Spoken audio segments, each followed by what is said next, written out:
Hi, thank you so much, Ben, for coming to Cornell. My question revolves around wealth redistribution. You often argue against wealth redistribution and higher taxes on the wealthy. However, in the past 50 years, the wealth gap between the working class and the upper class has been growing by almost 10%, with single women, Africans, and Latinos being lower on the economic ladder, oftentimes, which you have said, are the people playing the victimization card. With these inequalities continue to grow, how can you not argue for some sort of wealth redistribution or taxes on the wealthy? Okay, so there's a few points you made here. One is that when you talk about the gap between the rich and the poor, these are not stable groups of people. Okay, people go from the bottom quintile to the top quintile and back down to the second quintile and back up and back down. Okay, I in my life have been in probably the second to bottom quintile when I was growing up, and now I'm in the top quintile. Right? That's fairly common. This happens actually over the course of life for many people who just age in the United States. As you get older, you start to build wealth. Hopefully, you get a job, and then you grow out of that. And the reality is that if you want to escape permanent poverty in the United States, you really only need to do three things. As I've discussed before, this is not my research. This is research from writers for The Atlantic, the Thornstroms back in the 1980s, but it's been very well verified. You don't want to be in permanent poverty in the United States. Finish high school, get a job, don't have babies until you're married. Those three things, you won't be in permanent poverty in the United States. There is income mobility in the United States. That's number one. So when we say gap between the rich and the poor, you have to understand these are not stable groups of people. People are moving up and down between various wealth brackets.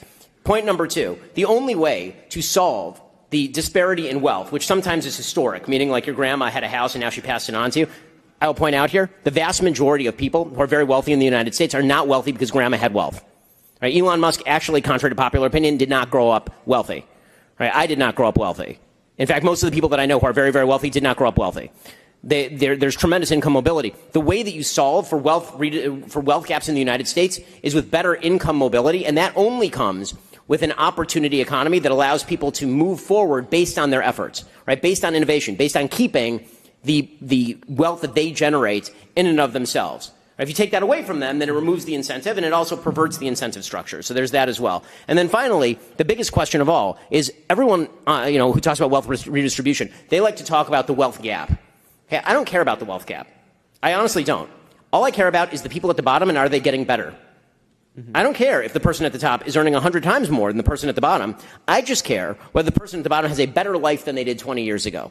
And it is bewildering to me that people are so concerned about what the guy next door is doing.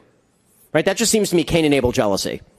Right? I've never thought to myself, man, my life is way better than it was when I was a kid, which it is, economically speaking. But you know who's way richer than I am? Elon Musk. And that's not fair. Right? That's a silly way to think about life. The question is whether all ships are rising. And for all of the talk about the middle class having stagnated in the United States, that is manifestly untrue. It is simply not true. And you can look in your pocket right now and you know it's not true. Okay, the device that you have in your pocket is a magical device that no one on earth had 50 years ago. It did not exist. And then only the rich people had back in the 1980s when Gordon Gekko was carrying around a shoebox on his head in Wall Street. And now we all have in our pocket more computing power than all of NASA had when we sent a man to the moon. Right? That is because everybody has gotten wealthier through innovation. They start off as a luxury item and then they become a common everyday necessity. Right? Who would have called a cell phone in 1981 a necessity? But today you'd call a cell phone a necessity. We would all call a cell phone a necessity. And everyone in the United States who is deemed poor basically has a cell phone. Okay, that is because everybody has gotten a lot better. Final point on this.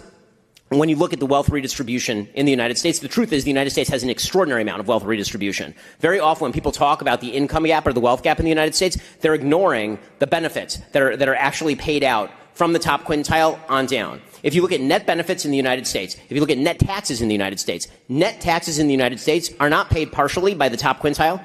They're paid entirely by the top quintile. Everybody who's below the top quintile is receiving more back in taxpayer subsidies and taxpayer dollars than they are paying in. So the United States has one of the most progressive income tax systems on the planet. In fact, if you actually wanted to have a more socialistic style welfare system in the United States, what you'd have to do is tax people at the bottom. Right? The top tax bracket kicks in places like Denmark and Norway at $50,000, $60,000, $70,000 a year, not at $300,000, $400,000 a year. Thank you.